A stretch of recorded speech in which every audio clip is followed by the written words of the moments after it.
اعوذ باللہ من الشیطان الرجیم بسم اللہ الرحمن الرحیم السلام علیکم ناظرین کرام، روشنی سب کے لیے کے ساتھ میں آپ کا میزبان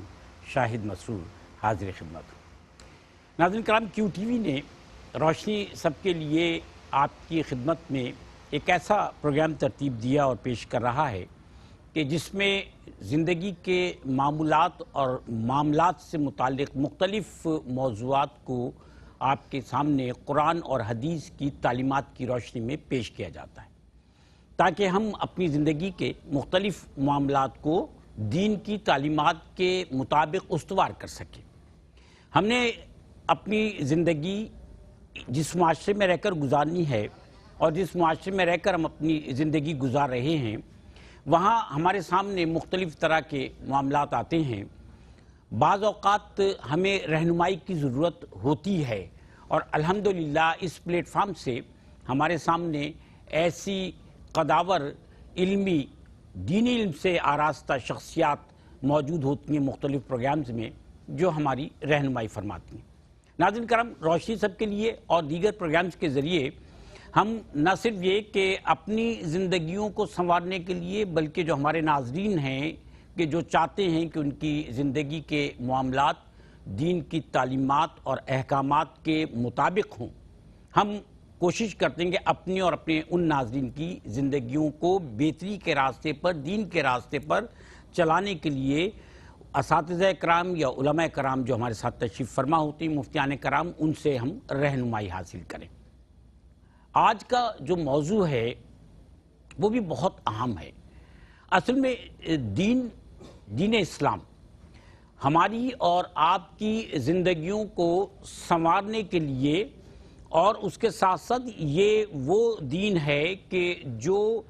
ہماری زندگیوں میں کہیں ناہمواری پیدا ہونے لگے تو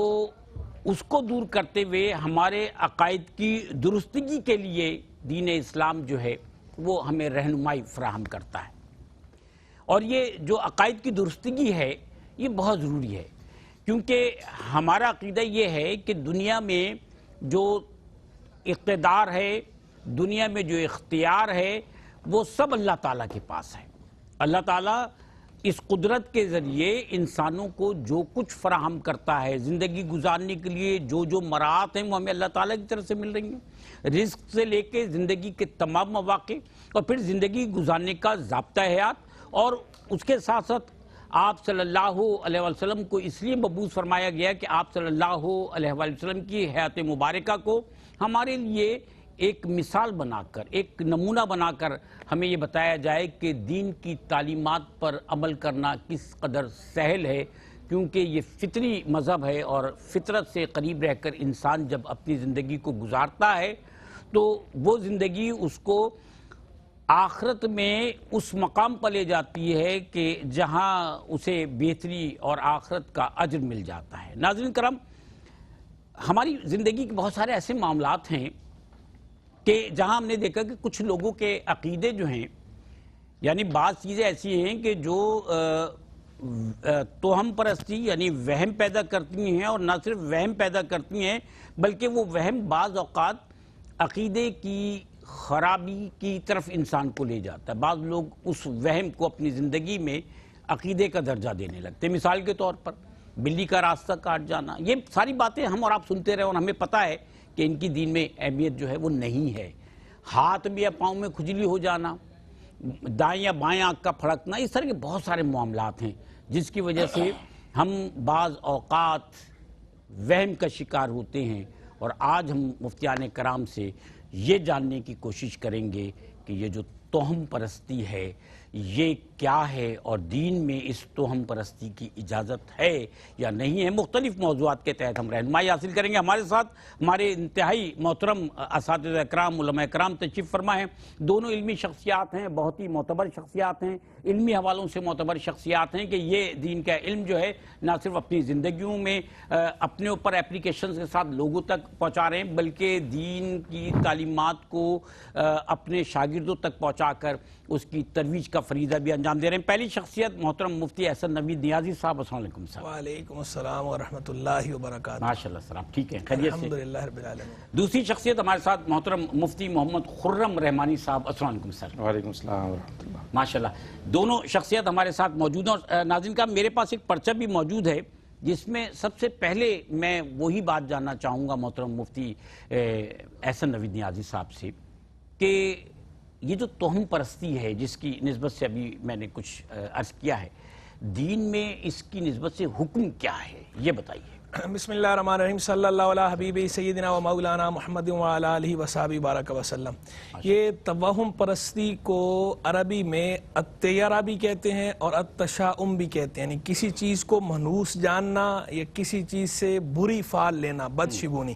اسے یہ بھی کہا جاتا ہے۔ تو یہ جو توہم پرستی ہے اس کی شریعت محمدیہ علیہ صاحب صلاۃ والسلام میں کوئی گنجائش نہیں۔ اسلام نے اس کو بالکل واضح الفاظ میں، واشگاف الفاظ میں کنڈیم کیا ہے توہم پرستی کو، بلکہ خود لفظ توہم پرستی یہ خود ہی اپنا معیوب ہونا واضح کر رہا ہے کہ یہ لفظ ہی اگر کوئی اس کی ساخت پہ غور کر لے تو پتہ چل جائے کہ یہ مذموم ہی ہے،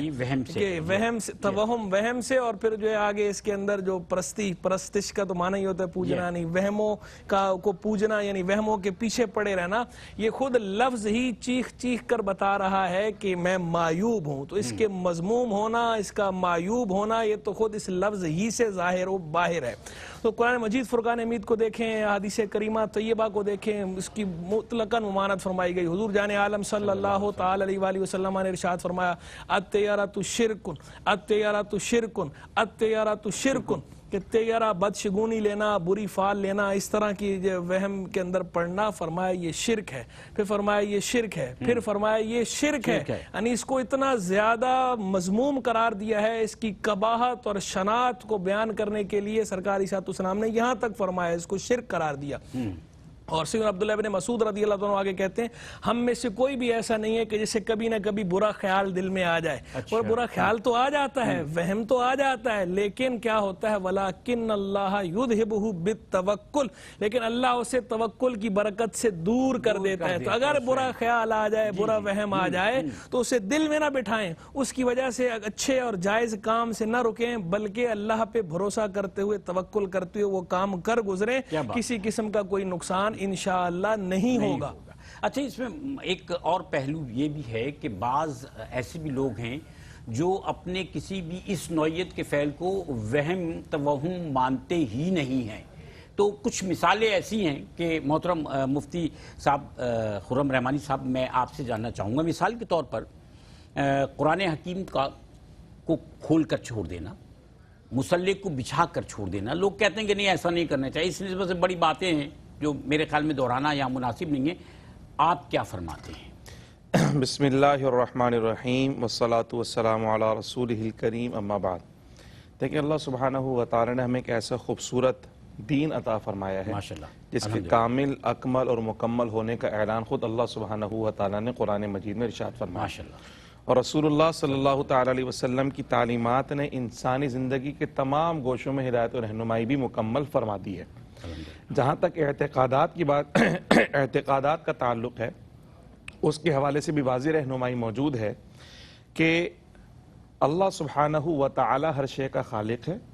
اور جو چیزوں کی تاثیر ہے، اثر ہے، وہ بھی اللہ سبحانہ و تعالی ہی کی جانب سے ہے۔ اللہ جب کوئی فائدہ پہنچانا چاہے تو اس فائدے کو کوئی روک نہیں سکتا،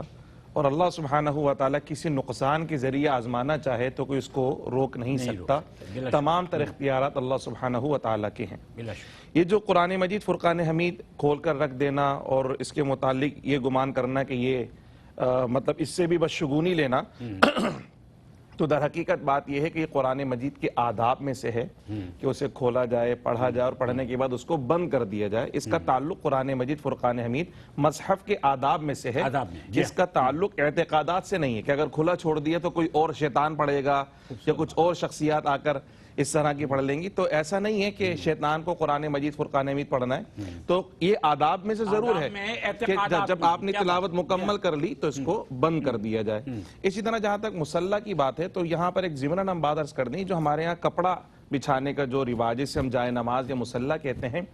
تو در حقیقت حضور علیہ الصلوۃ والسلام نے ایک حدیث مبارکہ میں ارشاد فرمایا کہ اللہ تعالیٰ نے مجھے 6 چیزوں سے فضیلت عطا فرمائی ہے جو کسی اور نبی کو نہیں ملی۔ اس میں سے ایک فضیلت یہ کہ حضور نے فرمایا کہ پوری زمین کو ہمارے لیے مسجد بنا دیا گیا ہے۔ تو آپ یہ زمین پاک ہے، اس پہ کپڑا نہ بھی بچھائیں تو نماز پڑھ سکتے ہیں، صرف کپڑے کی ضرورت نہیں ہے، صرف زمین کو صاف کر لیں تھوڑا سا۔ ہاں، مطلب وہ صاف بھی نہیں ہے، یعنی یہ ناپاک نہیں ہے تو اس کے اوپر نماز پڑھی جا سکتی ہے، کپڑا بچھانا ضروری نہیں ہے۔ آپ صلی اللہ علیہ وسلم کی امت کو اللہ تعالیٰ نے اعزاز بخشا۔ ایک وقفے پہ جاتے ہیں ناظرین کرام، آج بڑے اہم موضوع پر گفتگو ہو رہی ہے، ہمارے ساتھ رہیے گا۔ ناظرین کرام، ایک دفعہ پھر آپ کو خوش آمدید کہتے ہیں روشنی سب کے لیے میں۔ میرے ساتھ محترم مفتی احسن نوید نیازی صاحب تشریف فرما ہے اور میرے ساتھ تشریف فرما ہے محترم مفتی محمد خرم رحمانی صاحب۔ وقفے میں گئے تو محترم مفتی خرم رحمانی صاحب ہمیں یہ توہم پرستی کی نسبت سے بتا رہے تھے کہ جائے نماز یعنی مصلی جو ہے اس کو پھیلا دینے سے جو ہے وہ ہم نے جو بات کی کہ لوگ اس سے غلط معنی نکال رہے ہوتے ہیں۔ نماز پڑھنے کے لیے جائے نماز بچھانا ضروری نہیں ہے، جی ہاں، اس کو بچھائے بغیر بھی نماز پڑھی جا سکتی ہے صاف فرش کے اوپر، لیکن اگر بچھا دیے تو بہت اچھی بات ہے۔ اور یہ بھی نماز یعنی اس کے آداب میں سے ہے کہ جب نماز پڑھ لی تو اس کو لپیٹ کر رکھ دیا جائے، لیکن اگر وہ کھلا رہتا ہے تو اس سے کوئی فرق نہیں پڑتا ہے، اس سے دین پہ کوئی فرق نہیں پڑتا، اس سے عقیدے پہ کوئی فرق نہیں پڑتا۔ اور یہ سوچنا کہ جی شیطان آ کر نماز پڑھے گا تو ایسا تو کچھ بھی نہیں ہے، ان تمام چیزوں کا دین سے کوئی تعلق نہیں ہے۔ ویسے یہ چونکہ یہ ہم اس کو عقیدے کی بات ہے نا، اس کی ورنہ تفنن میں بات کر نہیں سکتے، ورنہ شیطان کو نماز پڑھانی تو پھر مصلی بچھا کے رکھ دیں، پھر مصلی پہ شیطانی آ کر نماز پڑھ لیں۔ جی جی جی، تفنن کی بات بھی نہیں ہے، اصل میں ہمارا عقیدہ ہے کہ اللہ تعالیٰ جو ہے اس کے سامنے ہمیں سجدہ کرنا، اور اللہ تعالیٰ نے آپ صلی اللہ علیہ وسلم کی امت کو پوری زمین جو ہے وہ مسجد بنا کر دے دی، ہم تو خلا میں جا کے بھی نماز پڑھ لیتے ہیں پوری کائنات۔ مفتی صاحب، مفتی احسن نوید نیازی صاحب، ایک اور بات بھی کہی جاتی ہے، جتنی باتیں اس وقت میں ذہن میں آتی ہیں یا مجھے بتایا جا رہا ہے، میں اس نسبت سے آپ سے جاننا چاہ رہا ہوں، قرآن حکیم سے بعض اوقات بعض صورتوں میں بال نکلتے ہیں، معاذ اللہ کہا جاتا ہے کہ یہ بال جو ہیں یہ آپ صلی اللہ علیہ وسلم کے ہیں، بعض لوگ اس پر بھی عقیدہ رکھتے ہیں، ارشاد فرمائیے اور رہنمائی فرمائیے۔ دیکھیں، اس میں تو کوئی شک اور شبہ نہیں کہ حضور جان عالم صلی اللہ تعالی علیہ وسلم کے منہ مبارک، منہ جو ہے فارسی میں جو ہے وہ بال کو کہتے ہیں، منہ مبارک حضور کے یعنی بال مبارک، وہ برکت والے ہیں، رحمت والے ہیں، ان سے تبرک حاصل کرنا صحابہ کرام علیہ رضوان کا طریقہ رہا ہے، ان کی کیا برکت ہے، اس میں تو کوئی شک اور شبہ نہیں، کوئی دو رائے نہیں۔ لیکن یہ جو قرآن مجید فرقان حمید میں سے جو بال نکلتے ہیں، ان بالوں کے لیے یہ دعویٰ کرنا کہ یہ حضور جان عالم صلی اللہ علیہ وسلم کے مبارک بال ہیں، یہ دعویٰ شرعاً درست نہیں، بلکہ کسی بھی چیز کو سرکار علیہ السلام کی طرف منسوب کرنے کے لیے یا تو درست سند درکار ہے، یا درست سند نہ ہو تو یا متواتر ہو، متواتر نہ ہو تو مشہور ہو، شروع سے مشہور چلی آ رہی ہو۔ یہ نہیں کہ اچانک کوئی بندہ کھڑا ہو جائے اور کھڑا ہو کے دعویٰ کر دے کہ جناب کسی بھی بال کے لیے کہ یہ بال سرکار کا ہے، اس طرح سرکار علیہ السلام کی طرف اس کی نسبت کرنا ٹھیک نہیں ہوتا، نہ شرعاً اس کی اجازت ہے، نہ ہی اس سے کوئی برکت حاصل ہونی ہے۔ پھر رہ گئی بات یہ کہ بھئی یہ قرآن مجید فرقان حمید سے بال نکلتے کیوں ہیں، تو دیکھیں بندہ جو ہے انسان کے سر پہ بال ہیں، انسان کی داڑھی میں بال ہیں، وقتاً فوقتاً ہوا چلنے سے یا ویسے ہی جو ہے نا قرآن مجید فرقان حمید بندہ پڑھتا ہے، کھولتا ہے، وہ بال گرتے ہیں، جھڑتے ہیں، وہ اندر چلے جاتے ہیں۔ اور بلکہ بعض اوقات تو ایسا ہوتا ہے، بعض لوگ یہ سمجھتے ہیں کہ شاید داڑھی کا جو بال ہے، یہ بھی بعض لوگوں میں نظریہ پایا جاتا ہے کہ داڑھی کے بال کی چونکہ تعظیم زیادہ ہے تو اگر داڑھی کا بال گر جائے تو وہ کہیں اور نہیں ڈالتے، وہ کھول کے قرآن مجید فرقان حمید میں رکھ لیتے ہیں۔ اس طرح کا بھی بعض لوگوں کا نظریہ اور خیال ہے۔ تو اب اس طرح قرآن مجید فرقان حمید کے اندر بال ہمارے ہی بال ہوتے ہیں، کسی کا بھی بال ہو سکتا ہے، وہ آگے اس کو نکال کے آپ جو ہے وہ سائڈ پہ کر دیں اس کو، لیکن اس بال کو یہ قرآن میں چونکہ نکلا ہے تو یہ تصور کرنا کہ یہ سرکاری صلی اللہ علیہ وسلم ہی کا ہوگا، اس کے لیے سند درکار ہے۔ کوئی سند ہمارے پاس موجود نہیں، کوئی نص کے اندر آئے نہیں، یہ غیبی بات ہے، آپ کیسے دعویٰ کر رہے ہیں؟ کسی غیبی بات کا دعویٰ کرنے کے لیے تو جو سورس ہے وہ وہی ہے، یا تو قرآن کے اندر آیا ہو یا سنت کے اندر آیا ہو۔ نہ قرآن میں ایسی کوئی بات بیان ہوئی، نہ سنت کے اندر ایسی کوئی بات بیان ہوئی۔ اور اگر ضمنی طور پہ لے لیا جائے تو ضمنی طور پر بھی اولیاء کرام علیہم الرحمہ جو اکابر اولیاء ہیں، اجل اولیاء، کسی کا یہ کشف نہیں ہے، کسی نے یہ بات بیان نہیں کی، نہ علماء دین نے یہ بات بیان کی، یعنی کسی بھی فورم پر، کسی بھی سطح پر، کسی بھی درجے کے اندر اس بات کی صحت معلوم ہی نہیں ہے، کسی نے بیان نہیں کی، نہ قرآن میں بیان ہوئی، نہ سنت میں بیان ہوئی، نہ اکابر اولیاء نے بیان کی، نہ علماء دین محدثین نے بیان کی، نہ ائمہ مجتہدین نے بیان کی، تو خود ہی اپنی اٹکل سے اس طرح کی باتیں بنا لینا یہ شرم مناسب طریقہ ہے اور یہ عقیدہ جائز ہی نہیں چاہیے، یہ جائز ہی نہیں ہے، بلکہ حدیث مبارک کو دیکھا جائے سرکاری صاحب نے تو یہ فرمایا تھا نا، من کاذب علیہ من کذب علیہ متعمدا فلیتبوأ مقعدہ من النار، جو مجھ پہ جان بوجھ کر جھوٹ باندھے وہ اپنا ٹھکانہ دوزخ میں بنا لے۔ اگرچہ یہ ہے تو حدیث کے لیے کہ کسی کو سرکار کی بات قرار دینا، لیکن اگر اس کو جنرلائز کیا جائے، عمومی تناظر میں کسی بھی چیز کو سرکار کی طرف منسوب کر دینا، یہ بہرحال ایک اہم معاملہ ہے جسے اتنا لائٹ نہیں لینا چاہیے، کسی بھی چیز کے لیے خود ہی منسوب کر دیں، جب تک ثابت نہ ہو بغیر ثبوت کے اس طرح بیان نہیں کرنا چاہیے۔ اور قرآن سے ہٹ کے بھی بعض لوگوں نے تو آج کل یہ کاروبار ہی بنا لیا تبرکات کا، اگلے جو ہے وہ پورے لے کے جاتے ہیں، اس کے بعد ان پہ نذرانے لیتے ہیں، پیسے لیتے ہیں، اور کئی ایسے لوگ ہیں نا عاقبت اندیش جنہوں نے یہ جھوٹا کاروبار شروع کر دیا ہے۔ تو جو اس طرح کے جھوٹے کاروبار کر رہے ہیں ان کو فوراً سے پیشتر توبہ کر لینی چاہیے، اللہ کی بارگاہ میں رجوع لانا چاہیے، اور جو ہمارے ناظرین ہیں، جو عوام ہیں، انہیں بھی چاہیے کس طرح آنکھیں بند کر کے کسی کے پیچھے نہ چل پڑا کریں کہ آپ کس طرح آنکھیں اندھا نہیں ہونا چاہیے، اس طرح آنکھیں بند کر لینے کی وجہ سے اس طرح کے جو 2 نمبر لوگ ہیں وہ پروموٹ ہوتے ہیں، ان کو موقع ملتا ہے، انہیں پروموٹ نہ کریں۔ ماشاءاللہ۔ ناظرین کرام، یہ کچھ باتیں ہیں جو آج ہمارے سامنے دینی تعلیمات کے احکامات کے مطابق کلیئر ہو رہی ہیں۔ ایک اور بہت اہم پہلو بھی ہے کہ بعض لوگوں پر مفتی رحمانی صاحب بزرگوں کی حاضریاں ہوتی ہیں، ان کی سواریاں آتی ہیں بزرگوں کی، اس نسبت سے رہنمائی فرمائیے۔ دیکھیں، جہاں تک بزرگوں کی بزرگان دین کی سواری آنے کا تعلق ہے تو یہ اسلامی عقیدے کے خلاف ہے، اس لیے کہ ایک جسم میں 2 روحیں داخل نہیں ہو سکتی۔ تو یہ جو سواریاں ہوتی ہیں اس کے متعلق علماء نے ارشاد فرمایا یہ شریر جنات ہوتے ہیں جو انسانی جسم پہ تصرف قائم کر کے وہ لوگوں کے عقیدوں سے اور ایمان سے کھیل رہے ہوتے ہیں، ان کا بزرگان دین سے قطعاً کوئی تعلق نہیں ہوتا۔ اور پھر یہ بھی دیکھا گیا ہے کہ اس ضمن میں خاص طور پر خواتین پر جو ہے نا وہ زیادہ حاضریاں آ رہی ہوتی ہیں، تو انتہائی حیرت اور تعجب کی بات ہے کہ وہ بزرگان دین جو اپنی پوری زندگی نامحرم خواتین سے دور رہے اور ان کے قریب نہ آئے، ان کو اپنے قریب نہ آنے دیا، اور کیفیت یہ کیا وہ ان کے اوپر آ رہے ہیں اور کوئی شخصیت نہیں ملی۔ اور پھر کئی ایسے لوگوں پر حاضری آ رہی ہوتی ہیں کہ نہ وہ نمازی، نہ روزے دار، نہ وہ طہارت کا اہتمام اور خیال کرنے والے، تو اس کا دین سے کوئی تعلق نہیں ہے۔ یہ بزرگان دین کی قطعاً حاضریاں نہیں ہوتی، یہ شعبدے باز جنات ہوتے ہیں، شریر جنات ہوتے ہیں جو اپنے آپ کو اس طرح ظاہر کرتے ہیں اور لوگوں کی عقیدتوں سے کھیل رہے ہوتے ہیں۔ اور ہمارے بھی لوگ اتنے سادہ لوگ بنے ہوئے ہوتے ہیں اس معاملات کے اندر کہ وہ اپنی حاجتیں، منتیں، مرادیں اور غیب کی باتیں جاننے کے لیے ان تک چلے جاتے ہیں، اور جو وہ کہہ رہے ہوتے ہیں اس کو مین و عن تسلیم کر کر اپنا عقیدہ بنا کر اپنے ایمان کی بربادی کا سامان کر رہے ہوتے ہیں۔ تو یہ قطعاً بزرگان دین کی حاضری کا کوئی سلسلہ، کوئی تعلق نہیں، شریر جنات ہوتے ہیں جو لوگوں کے ایمان سے کھیل رہے ہوتے ہیں۔ ماشاءاللہ، آپ نے بہت اچھے طریقے سے رہنمائی فرمائی۔ سر، ایک اور بات بھی ہے، میرے اگر الٹے ہاتھ میں کھجلی ہو جائے تو پیسہ چلا گیا، سیدھے ہاتھ میں کھجلی ہوئی تو پیسہ آ گیا، تو یہ تو اکثر ایسا ہوتا ہے دونوں ہاتھوں میں ایک ساتھ بھی کھجلی ہوتی ہے۔ لوگ یہ کہتے ہیں کہ سیدھے ہاتھ میں کھجلی ہو تو پیسہ آئے گا، بڑی عجیب عجیب باتیں ہیں سر، آپ ارشاد فرمائیے اور رہنمائی فرمائیے۔ یہ بھی انہی باتوں میں سے ہے جس کا کوئی سر پیر نہیں۔ جو کچھ باتیں ایسی ہوتی ہیں لوگوں کو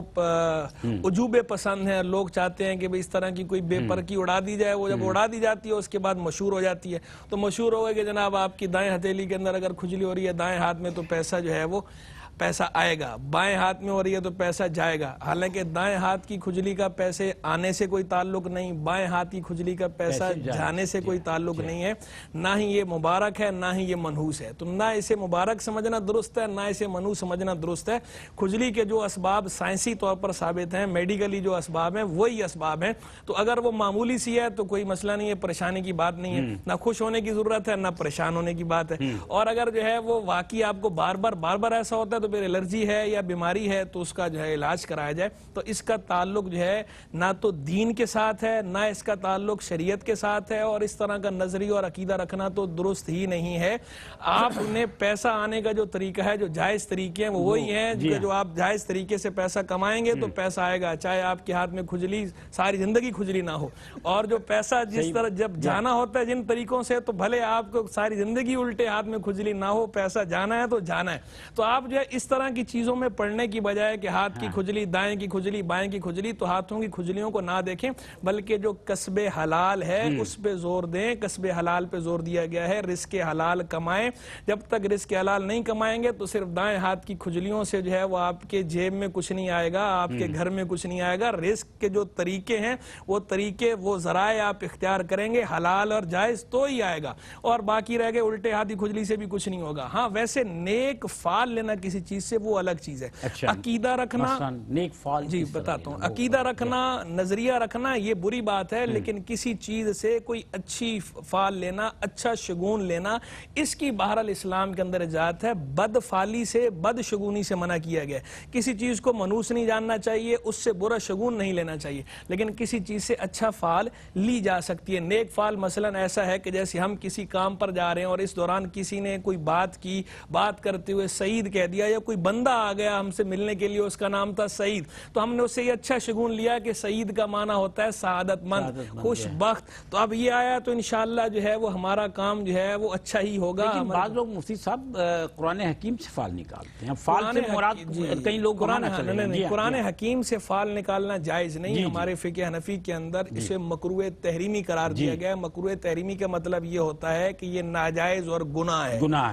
ہے، حرام نہیں ہے، کبیرہ گناہ تو نہیں ہے، لیکن صغیرہ گناہ ہے اگر کسی نے ایک بار کیا تو، اور بار بار کریں گے تو یہ صغیرہ بھی کبیرہ میں کنورٹ ہو جاتا ہے، تو پھر یہ حرام میں چلا جائے گا، تو یہ گناہ ہے۔ قرآن مجید فرقان حمید اس لیے نازل نہیں ہوا کہ آپ اس کے صفحے کھول کر دیکھیں اور جو اس میں نکل رہا ہے اور آپ کہیں کہ میرا کام یہ۔ لوگ قرآن حکیم سے نام نکالنے کے لیے فعل نکالتے ہیں۔ قرآن حکیم سے نام فعل تو خیر الگ چیز ہے، اور جو ہے وہ نام الگ چیز ہے۔ اچھا، نام کے والے سے بھی یہ ہے کہ قرآن مجید فرقان حمید کو بعض لوگ ایسے کھولتے ہیں صفحہ اور کہتے ہیں جو پہلا حرف نکلا ہے تو وہ حرف جو ہے وہ رکھ دیتے ہیں بغیر یہ سوچے سمجھے کہ اس لفظ کا معنی کیا ہے، تو وہ اور دوسرا وہ لفظ اسم ہے یا فعل ہے۔ عام طور پر نام ہمارے ہاں جو رکھے جاتے ہیں وہ اسم ہوتے ہیں، جی وہ اسم جو ہے وہ ناؤن ہوتے ہیں، اسم ہوتے ہیں، فعل نہیں ہوتے، لیکن لوگ جو ہے فعل بھی رکھ لیتے ہیں، اور پھر نام بھی ایسے عجیب، بسمہ رکھ لیں گے، بسم اللہ رکھ لیں گے، لا ریب رکھ لیں گے، نشرہ رکھ لیں گے، یہ سارے سب کے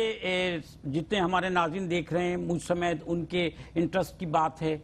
کام کی بات ہے۔ ایک وقفے کے بعد حاضر ہوتے ہیں، سلسلے کو جاری رکھیں گے۔ ناظرین کرام، روشنی سب کے لیے میں خوش آمدید، میں آپ کا میزبان شاہد مسرور، میرے ساتھ تشریف فرما محترم مفتی احسن نوید نیازی صاحب، اور میرے ساتھ تشریف فرما محترم مفتی محمد خرم رحمانی صاحب۔ آج کا موضوع ہے توہم پرستی، اور ہم وقفے پہ گئے ہیں تو یہ بات ہو رہی تھی قرآن حکیم کو جو ہے بعض لوگ جو ہے وہ کھول کے نام رکھتے ہیں، اور اس میں بعض اوقات نام میں یہ نہیں دیکھتے کہ وہ اسم ہے، یا اسم کے علاوہ یہ بھی ہوتا ہے فعل ہے یا مؤنث ہے، مذکر ہے، بہت ساری باتیں ہوتی ہیں۔ انمتا لوگ نام رکھ لیتے ہیں، ارحمہ نام رکھ لیتے ہیں، بسمہ نام رکھ لیتے ہیں، فبیہہ نام رکھ لیتے ہیں۔ سر یہ نام صحیح ہے کیا؟ یہ نام اس طرح بالکل اس طرح نام نہیں رکھنے چاہیے۔ انعمتا تو ویسی اسم نہیں ہے، فعل ہے۔ نشرہ بھی جو ہے وہ اسم نہیں ہے، وہ بھی فعل ہے۔ علم نشرہ، سورہ علم نشرہ، اس سے لوگ نشرہ نام رکھ لیتے ہیں۔ نشرہ نام اس طرح درست نہیں ہے، اسی طرح انعمتا نام رکھنا بھی درست نہیں ہے، اسی طرح جو ہے فبی کو فبیا، یہ نام بھی اس طرح رکھنا درست نہیں ہے۔ تو ناموں کے معاملے میں بجائے قرآن مجید فرقان حمید کھول کر اس طرح دیکھنے کے، بہتر یہ ہے کہ جو اچھے لوگوں کے، نیک لوگوں کے نام ہوتے ہیں ان کے ناموں پہ نام رکھے جائیں۔ اگر بچی ہے تو خواتین اسلام، صحابیات، تابعیات، امہات المومنین، اور جو اللہ کی ولیہ گزری ہیں ان نیک شخصیات کے ناموں پہ نام رکھے جائیں، ناموں کا اثر ہو۔ الاسماء تنزل من السماء، نام آسمانوں سے اترتے ہیں، یعنی نام کا بندے کی شخصیت پر اثر ہوتا ہے۔ اسی لیے ترغیب بھی یہی دلائی گئی ہے کہ اچھوں کے ناموں پہ نام رکھے جائیں، اور وہ نام رکھے جائیں، اور سب سے پیارے نام تو وہ نام ہیں کہ جن کے لیے سرکار صلی اللہ علیہ وسلم نے خود فرمایا احب الاسماء قرار دیا کہ اللہ کے نزدیک سب سے پسندیدہ نام کون سے ہیں؟ عبداللہ و عبد الرحمن۔ عبداللہ بہت پیارا نام، عبد الرحمن بہت پیارا نام۔ لیکن جہاں پر نام بگاڑنے کا رواج ہو، ایسے دیہاتی علاقوں کے اندر کہ جہاں یہ لوگ نام بگاڑا کرتے ہو، تو وہاں بہتر یہ ہوتا ہے کہ بجائے اس طرح نام رکھنے کے نام محمد رکھ لیا جائے، عرف کوئی اور ایسا رکھا جائے کہ بالفرض کوئی اگر بگاڑے بھی تو اس اللہ کے نام کی بے حرمتی نہ ہو۔ جیسے عبداللہ نام ہے تو وہ ہمارے پنجاب کے اندر یہ رواج ہے کئی جگہوں پر کہ عبداللہ نام ہے تو اسے دلہ پکاریں گے۔ اچھا، نہیں تو اب یہ اللہ کے نام کی جو ہے وہ بے حرمتی ہے، اس طرح نہیں کرنا چاہیے۔ محمد نام رکھ لینے کے بعد محمد نام رکھنے کی تو کیا ہی محمد کہہ بات کے ہے۔ پکارنا، اور بعض اوقات بچے کو ڈانٹ بھی دینا، بعض ایسے الفاظ استعمال کر لینا جو اس نام کی نسبت سے مناسب نہیں ہوتے، دیکھیں کیا کرنا چاہیے؟ آپ نے جب نام رکھا ہے محمد بچے کا تو ویسے تو جو ہے فقہاء نے اور علماء نے یہی فرمایا کہ اس کی بھی عزت کی جائے نام کی برکت سے، لیکن ساتھ یہ بات بھی پیش نظر رہے کہ والدین کی بنیادی ذمہ داری ہے اولاد کی تربیت کرنا، تو اولاد کی تربیت کے اندر جو ہے مناسب زجر اور توبیخ بھی ہے، صرف لاڈ پیار نہیں ہے، لاڈ پیار سے تو بچہ بگڑ ہی جائے گا، لاڈ پیار بھی ہے لیکن ساتھ ہی ساتھ مناسب زجر و توبیخ بھی ہے، تو جو مناسب زجر و توبیخ ہے وہ کرنے میں حرج نہیں، بلکہ جہاں ضروری ہے وہاں ضروری ہے، کرنی ہی چاہیے۔ تو بچے کا نام یہ رکھا جائے لیکن پکارا، لیکن جو ہے وہ ایسا نہیں ہے کہ آپ وہ نام لے کے ایسا کہیں، اس وقت نام نہ لیا جائے۔ جیسے سر محمد نام رکھا جاتا ہے، محمد خرم، جی ٹھیک ہے نا سر، پکارنے کے لیے آپ کو پکاریں گے تو لوگ ہمارے یہاں لوگ محمد نام رکھتے ہیں، اس کے ساتھ ایک نام ساتھ لگا لے جسے عرف کہا جاتا ہے، ہمارے کہا جاتا ہے، تو وہ نام کا حصہ ہے اور وہ جو ہے وہ عرف ہے، نام ہے، لیکن محمد نام رکھا جائے کہ حضور جان عالم علیہ السلام کا مبارک نام ہے، اس نام کی اپنی برکات ہیں، وہ برکات حاصل ہوتی ہیں، اور شروع میں میں نے جو ذکر کیا تھا فال کی بات کر رہا تھا کہ فال سرکار علیہ السلام سے ثابت ہے، خود حدیث کریمہ کے اندر حضور نے فرمایا یوجبن الفال، مجھے فال پسند ہے، آگے پھر وضاحت بھی فرمائی ہے، صحیح مسلم کی حدیث ہے، وضاحت بھی آگے موجود ہے کہ فال سے کیا مراد ہے، فرمایا الکلمۃ الطیبہ، الکلمۃ الحسنہ، اچھا کلمہ،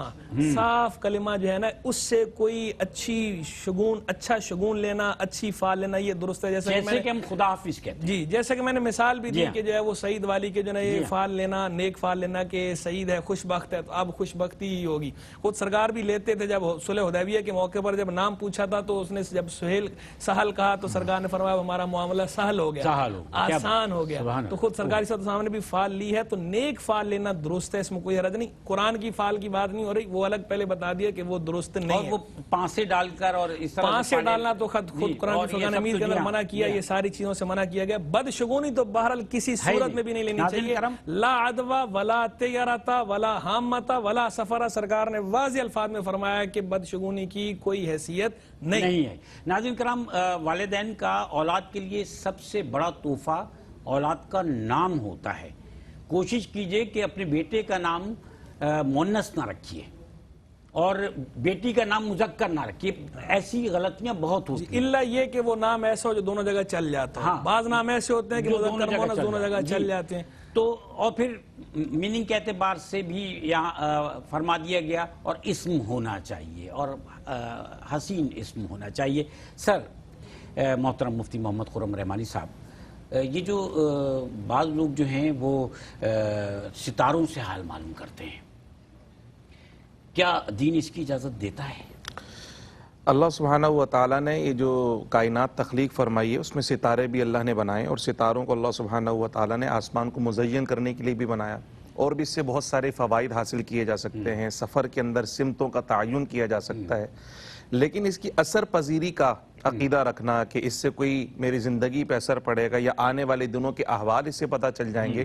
تو اسلام قطعاً اس چیز کی ہرگز اجازت نہیں دیتا کہ ستاروں کے آگے پیچھے ہونے سے انسان کی زندگی پہ کوئی اثرات پڑیں گے،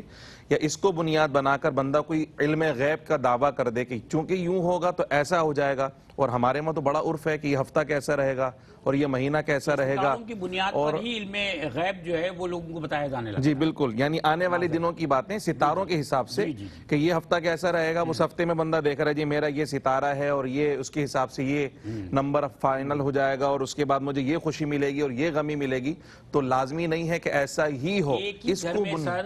ایک ہی گھر میں ایک ہی جن کا برج ہوتا ہے اس کے 6 افراد موجود ہوتے ہیں اور 6 کے 6 کے معاملات الگ الگ ہوتے ہیں۔ جی بالکل ایسے ہی، اسی لیے اللہ سبحانہ و تعالیٰ نے ان تمام چیزوں کو فرمایا کہ میں ان کا خالق ہوں، اور در حقیقت اثر پذیری اللہ سبحانہ و تعالیٰ کی جانب سے ہے، تمام تر آسانیاں اور تمام تر آزمائش اللہ سبحانہ و تعالیٰ کی جانب سے، ان میں ستاروں کا اور کسی چیز کا کوئی عمل دخل ہرگز نہیں ہے، اللہ سبحانہ و تعالیٰ کی جانب بندے کو لو لگانی چاہیے، اللہ سبحانہ و تعالیٰ ہی سے دعا کرنی چاہیے، اور ان تمام چیزوں کو اصل میں جو پہلے یعنی اسلام سے پہلے کے جو لوگ تھے باقاعدہ ان کی عبادتیں کیا کرتے تھے۔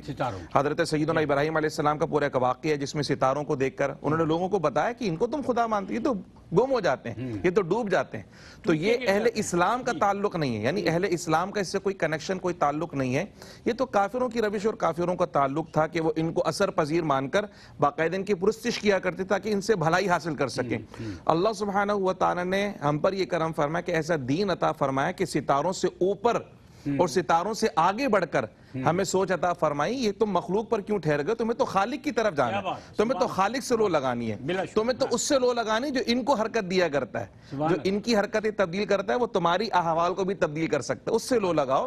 اس سے دعا مانگو اور اس کی طرف رجوع کرو تو انشاءاللہ زندگی کے حالات بہتر ہو جائیں گے۔ ستاروں کے چکر میں نہ پھنسیں، جس نے ستارے تخلیق کیے اس کے ساتھ تعلق مضبوط کریں، انشاءاللہ ان تمام تر برائیوں سے اور آفات سے بلیات سے ہم محفوظ ہو جائیں گے۔ اور پھر انسان نے تو ستاروں سے آگے جا کے چاند کو تسخیر کر لیا سر، پھر ستارے کیا اس کی قسمت بدلیں گے؟ سر بہت اہم جو ایک بات ہمیشہ سے کہی جاتی ہے، کہتے ہیں بعض لوگ جو ہیں وہ بہت اہم کام سے نکل رہے ہوں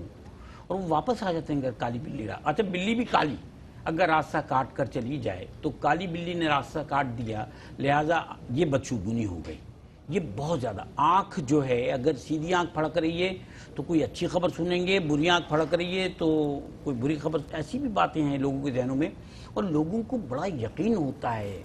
جس کی ہم بات کریں نا عقیدے کی، تو لوگوں کو بڑا یقین ہوتا ہے اس پر۔ ارشاد فرمائیے۔ یہ سب ضعیف الاعتقادی ہے اور یہ سب توہم پرستی ہی کے ذیل میں آتا ہے، جس کو کہا جاتا ہے سپرسٹیشیس۔ تو یہ جو معاملات ہیں اس کی قرآن نے نفی کر دی، حدیث نے نفی کر دی۔ قرآن مجید فرقان حمید کی بہت زبردست آیت ہے، اگر بندہ اس پہ غور کرے بندہ جو ہے وہ اس طرح کی چیزوں میں پڑھ ہی نہیں سکتا۔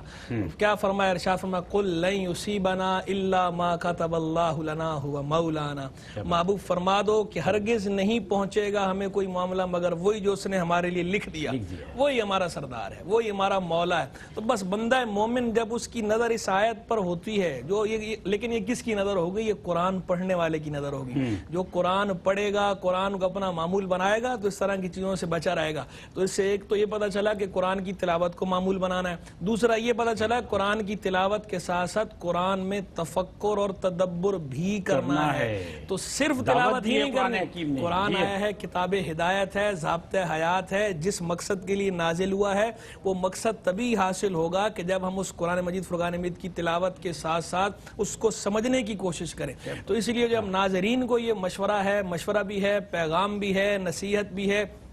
کہ وہ قرآن مجید فرقان حمید کا اردو ترجمہ لیں اور جب بھی قرآن مجید فرقان حمید کو پڑھیں تلاوت بھی کیا کریں، اچھی بات ہے، اور روز کا ایک جو ہے مخصوص کر لیں، ایک صفحہ یا آدھا صفحہ یا 3 آیتیں کہ آپ ترجمہ اور تفسیر کے ساتھ پڑھیں، سمجھنا ہے، سمجھ کے، اور جہاں سمجھ میں نہ آئے وہاں علماء دین سے، مستند علماء سے، صحیح العقیدہ علماء سے رجوع کریں، علم والوں سے پوچھو اگر تم نہیں جانتے، فَاسْأَلُوا أَهْلَ الذِّكْرِ إِن كُنتُمْ لَا تَعْلَمُونَ۔ اور کنز الایمان اعلیٰ حضرت کا ترجمہ زبردست ترجمہ ہے، تبیان القرآن میں علامہ غلام صدیق صاحب رحمہ اللہ کا، پیر کرم شاہ ظہری صاحب کا بھی ہے، یہ ان حضرات کے تراجم اور تفاسیر کا مطالعہ کریں۔ ماشاءاللہ، بہت شکریہ محترم مفتی احسن نوید نیازی صاحب، ماشاءاللہ بہت آپ نے رہنمائی فرمائی، آپ نے بھی سر مفتی محمد خرم رحمانی صاحب۔ ناظرین کرام، ہم نے کچھ پہلو ایسے تھے توہم پرستی کی نسبت سے جو یہاں ڈسکس کیے، بہت سارے ایسی اور بھی چیزیں ہیں جو انسان کے دل میں، اس کے دماغ میں وہم پیدا کرتی ہیں۔ اللہ تعالیٰ پر جتنا انسان کا توکل ہوتا ہے، یقین ہے نا، وہ یقین کبھی اس کے دل میں، دماغ میں وہم کو پیدا نہیں ہونے دیتا۔ یہ پوری کائنات اللہ تعالیٰ کی طرف سے ہے، اس کی قدرت کے زیر تحت ہے، اور انسان کو اللہ تعالیٰ نے اس کائنات کو تسخیر کرنے بھیجا ہے، لیکن مثبت طریقے سے۔ اپنی دعاؤں میں یاد رکھیے گا۔ شاہد مسرور کی اجازت دیجیے، اللہ حافظ۔